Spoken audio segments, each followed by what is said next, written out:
Alors que t'aimes Marine Le Pen, que t'aimes pas Marine Le Pen, que tu détestes le Rassemblement National, qu'il soit une fausse opposition, là, dans ce que je veux dire, c'est pas le débat. Écoute bien ce qu'elle dit Marine Le Pen à la sortie de l'Assemblée nationale après, forcément, le rejet de la motion de censure. Écoute bien à propos des Républicains, elle parle des Républicains, on en parle après. La révélation du jour, qui n'en est pas une, c'est que les Républicains ont donc sauvé Emmanuel Macron pour la 33e fois. Donc il faut que les LR arrêtent de se présenter comme des opposants à Emmanuel Macron. Ils ne sont pas des opposants, ils sont des supplétifs d'Emmanuel Macron, voire peut-être même pour un certain nombre des futurs ralliés. Quand on disait au départ que les Républicains n'avaient rien de républicain et n'avaient rien d'opposant à Emmanuel Macron, bah, on nous riait au nez.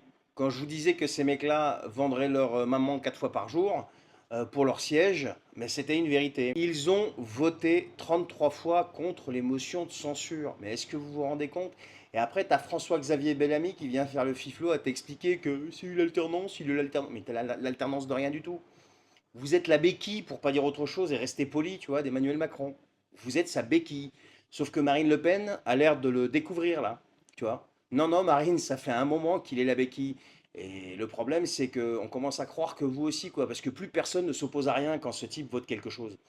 Et quand ce type utilise 22-49-3 au bas mot, vous ne vous opposez à rien du tout, à part brailler sur les plateaux télé parce que vous avez la parole. Voilà, c'est tout. En fait, ça s'arrête là.